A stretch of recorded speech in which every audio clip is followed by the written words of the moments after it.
Hello everyone, I'm TFC328 here, and it's not about you do differently, it's about you do well. Unless you're blind, saying I'm a Mega Man fan is a bit of an understatement.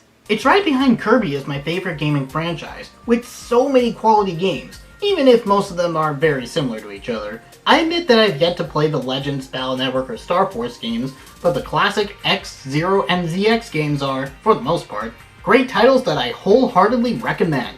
With that said, the franchise as a whole has been rather dormant for the past half a decade. After Mega Man 10 in 2010, no new Mega Man games have come out, and any that were announced since then have been cancelled for various reasons with varying credibility. Even the 25th anniversary of the franchise that put Capcom on the map only got a shitty mobile game that played itself and a somewhat fun fan game made official. This left the beloved Mega Man gameplay mantle to be taken up by spiritual successors and unofficial fan games, and we're here to discuss one of those spiritual successors today, made by the same developers of the Zero games, ZX games, and even Classic 9 and 10, Azure Striker Gunvolt. I think we should just move on to the review proper. And yes, this is the 3DS version. So the game begins with our protagonist being tortured. We're off to a great start here. This is our titular hero, the Azure Striker called Gunvolt. Think Cole McGrath from Infamous if he was a mutant from X-Men. He's been tasked by his organization called Quill to eliminate something known as the Muse, which is being used by the syndicate known as Sumeragi to subjugate all adepts in the world. Adepts are, well, I already made the mutant comparison with Gunvolt, so I suppose you can draw your own conclusions from there. Much like a proper Mega Man game, the story and gameplay are best discussed as we go along. So here we get a hang of the mechanics of the game. Gunvolt controls mostly like X from the X series, with dashing and wall jumping. He can't charge his shots though, as that plays into the game's unique mechanics, starting with tagging. Individual shots don't do too much damage, but every enemy can be tagged up to 3 times, which allows Gunvolt to summon his electrical flash field to drain their life much faster. This becomes very important as it even affects minor objects, like this elevator that can go faster if you tag it more than once. The flash field has energy that drains through constant use, but it can be recharged at almost any time with a quick double tap at the D-pad, with the only restriction being when it's overheated. This, combined with the Pervasion mechanic that allows Gunvolt to avoid taking damage by using some flash field energy when he takes a hit, makes a casual run through almost painfully easy. You can stand right in the middle of enemy fire and tank it like a boss so long as you double tap down to restore your energy. And since the levels aren't very platform heavy, as only 3 levels and 2 specific bosses feature any sort of instant death traps, you don't need to be a Mega Man expert to see the ending. If that's all you're here for, then you might be disappointed. But here's the kicker. Aside from being able to remove Pervasion with the game's crafting system, the large number below Gunvolt's health is called kudos, and it builds up with every point of damage done to enemies. The more you earn until you expend them, the higher the score at the end of the stage is, thus the better the rank rewarded. It does go down every time you take a hit, and they're redeemed into points when you pass through a checkpoint or use one of Gunvolt's special touchscreen skills he gains by leveling up, so experts have their work cut out for them, as the levels are more about fast no-damage runs than challenging platforming feats, which the slow descent given by the flash field would render mostly trivial anyways. It's kinda like Kirby's Epic Yarn. The average playthrough is almost guaranteed to be hassle-free, but 100% completion can be quite a pain in the ass. I find the game very enjoyable despite all this, but I understand how this is quite a huge missed opportunity for clever level design that truly tested Gunvolt's abilities to their fullest. Maybe in the upcoming sequel. Anyways, after taking down 2 Metal Gear Elysian Paladins, Gunvolt encounters the Muse he was sent to kill, only to find that the Muse is actually Lumen, the psychic projection of a 13-year-old girl named Jewel. Gunvolt decides to say fuck my mission and saves Jewel from the clutches of Sumeragi, leaving Quill so he doesn't have to kill her under his surrogate father's orders. I like this guy. Good job, writers. Gunvolt ended up doing freelance work, but since not many people are in the mood to hire publicly labeled terrorists, he basically went back to Quill to take contracts that involved taking out specific aspects of Sumeragi's control, which leads into our main bosses. Too lazy to come up with a punchline, Prideful Harpuya, Wrathful Fafnir, Greedy Iragamagori, Envious Noir, and Gluttonous Beginner's Trap. Yeah, if you hadn't caught on, they all represent one of the 7 deadly sins, and their actual names are all car models too.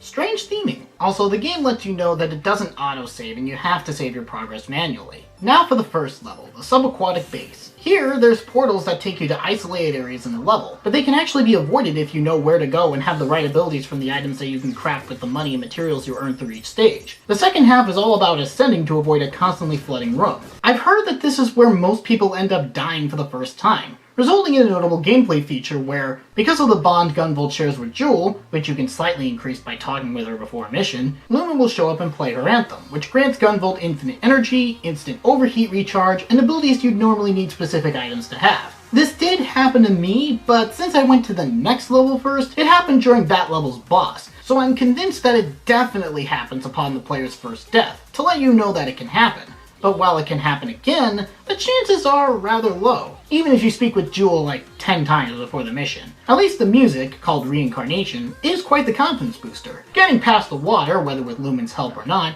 will bring us to our first boss, Merrick. Would it have killed you to just drown?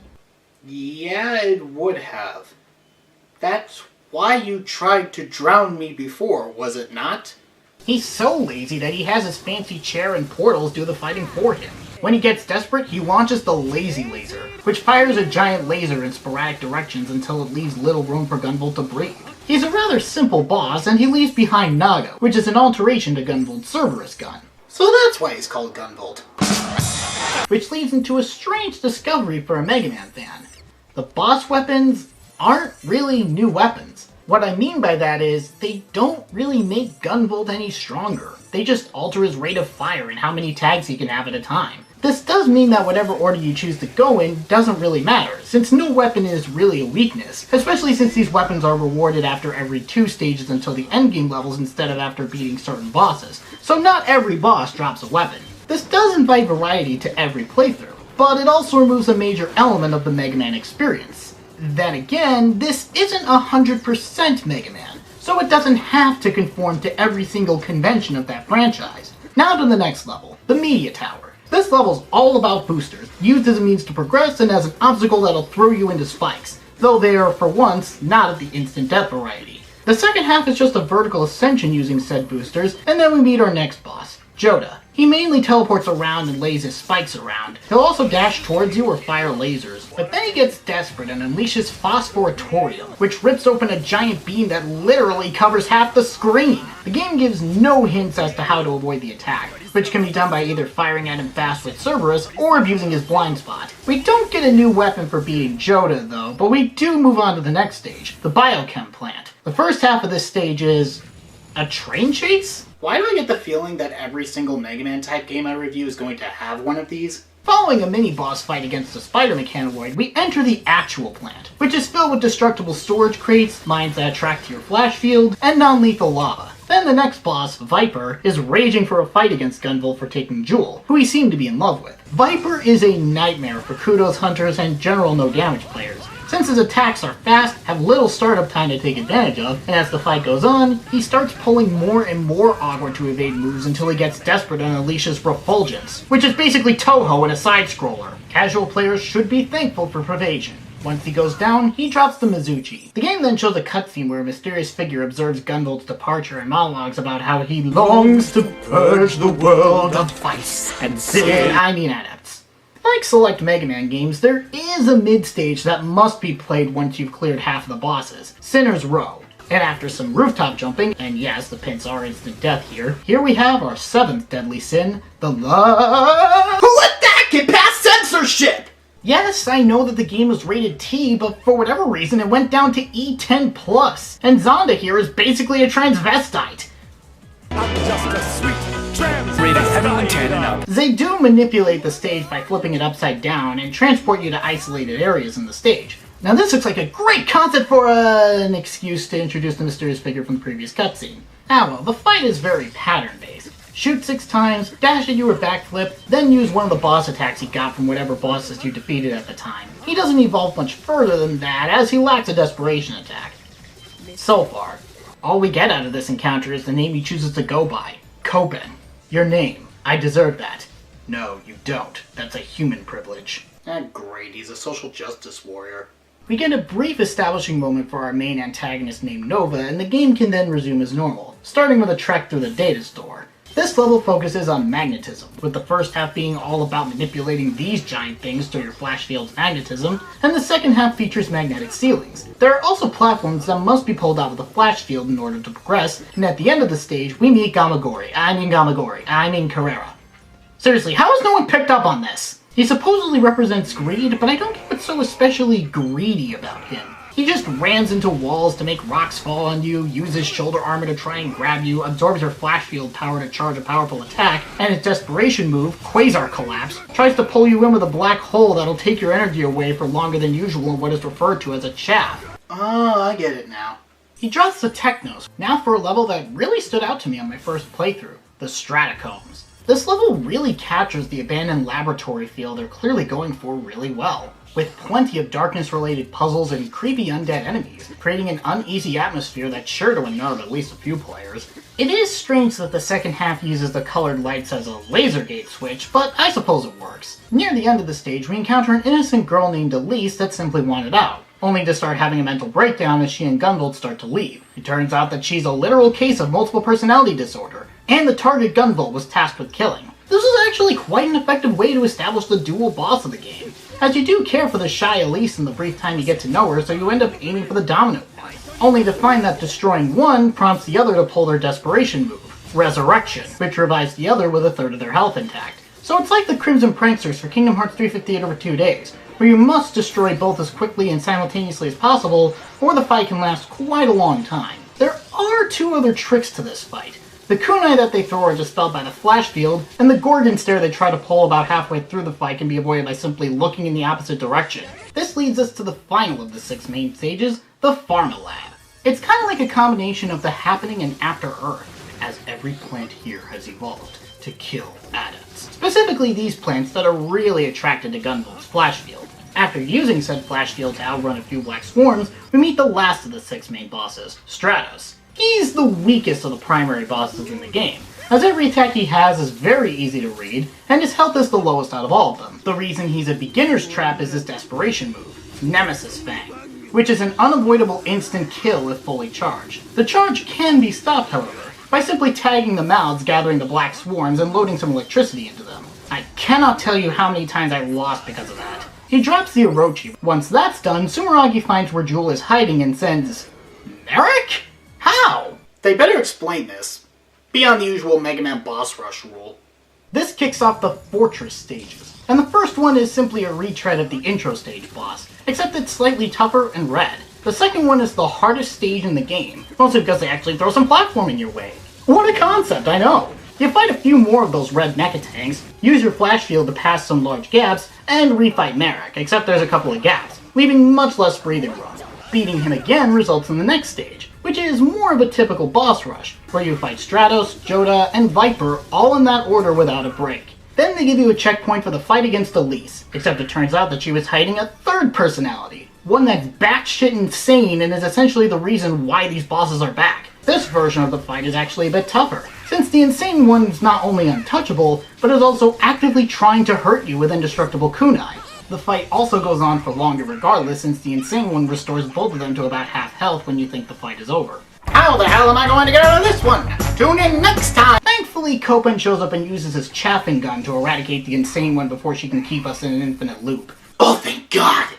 However, instead of putting his adaptatred aside for 5 fucking seconds to take Gunvolt's offer to help him take down the obviously much greater threat of Sumeragi when they're literally right on their doormat, he instead chooses to stick to his methods and tries to strike down Gunvolt right then and there. I know the external side story called Fleeting Memories explains his adept bias and why he chooses to attack Gunvolt specifically, but as I said in the Web of Shadows review, you shouldn't need an external source to get a complete story. Otherwise, that's bad writing. What stopped them from adding a few lines of dialogue just to clear up a few issues? Oh, and he's willing to kill a 13-year-old girl just because she has superpowers. Jerk. Anyways, he's the exact same fight from before, except he now has those abilities from the bosses you've slain since then, and he has a desperation move, Doppler Desire, where he creates a shield of after images until he eventually dashes across the screen with them. Without certain abilities, it's kinda hard to dodge this one, but he can be beaten all the same. The last level, the Firmament, isn't much of a level. There's a vertical shaft of electric mines and spikes to navigate, but the rest of the level is very straightforward until you reach Nova, who has taken Lumen for himself. This fight requires using the flash field to dispel Lumen and thus Nova's shield, exposing him to attack. This makes the fight somewhat difficult as he has plenty of room to take your health because of this, and he has a lot of moves that have some setup time but can be quite tricky to evade. He then pulls his desperation move, Mind Melder, which is actually very easy to avoid. He's also got low stamina like Stratos. Once he's down, he rips off Omega's second form from 0-3 for the final showdown. The trick to this battle is tagging the two drones to expose the real weak point. Naga and Orochi work really well here. Aside from having to worry about more instant death pits and attacks that will drain your life, there's the desperation move called Clamator Aetherius, which slowly drops a meteor into the battlefield as it covers the entire screen. If you touch it at any point, you're dead. This is why you need a weapon that can tag more than 3 times, or use those touchscreen skills. You definitely have Astrosphere, and you're likely to have Lux Caliber at this point. Defeating him allows Gunvolt to save Jewel, only for both of them to run into Asimov, Gunvolt's father figure. Turns out Asimov is an adept himself and wants to eradicate humankind so adepts can live without fear of discrimination and all that stuff. Obviously, Gunvolt and Jewel refuse his "together we could rule the galaxy" offer and uses the chaffing gun he stole from Copen to kill both Gunvolt and Jewel. See, Copen? This is what you get for being a thick-headed dumbass. And that's the end of the game, ladies and gentlemen.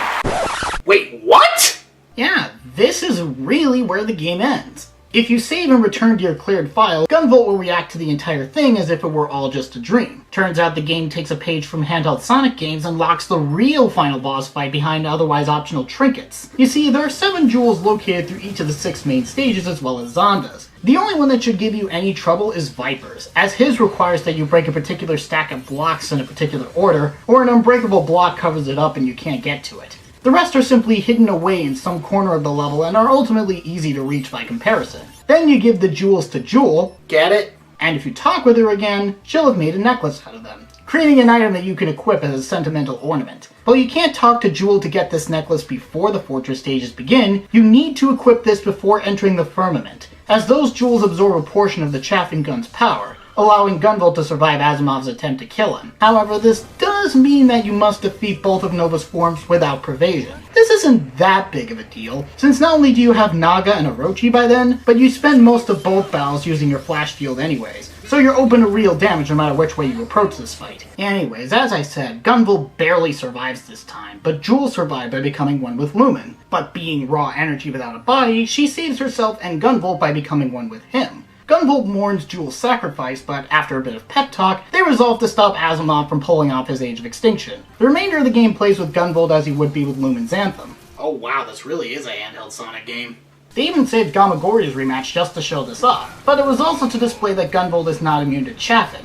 Once that's done, we then come face to face with the real final boss, Asimov, who isn't just an adept, but an Azure Striker like Gunvolt. He uses the chaffing gun in similar ways to your gun mods like Orochi, Vasuki, and Cerberus. The main point of this fight is to clash flash fields until Asimov gives out, then let loose. Be wary of his desperation move, Voltic Chain, which is intended to cover the whole screen, but there are gaps that you can take advantage of. Once he goes down, the game ends on a somewhat bittersweet moment, where Gunvolt's old crew witness Asimov's dead body, and Gunvolt sullenly leaves to parts unknown. And that's it. There are a few Gauntlet levels unlocked at this point, but they're just the best of compilation of the other levels, just with more enemies and a random boss at the end. Save Gauntlet 5, which is a boss rush. Beating the first 4 unlocks the Dullahan, which doesn't tag enemies, but does the most damage out of all the weapons when speaking of individual shots, making the game a bit more like a traditional Mega Man game, but that's really it. And that was Azure Striker Gunvolt, and you know what? I think I need to stop with the Mega Man type games for a while.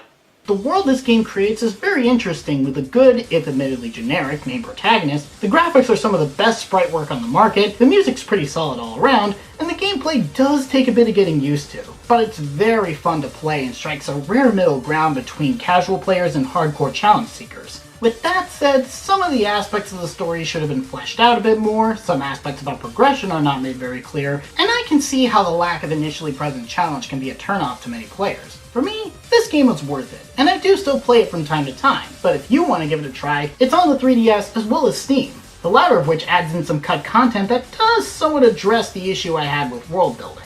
I'm TFC328, and I think it's about time I spilled the beans on what my favorite games of all time are.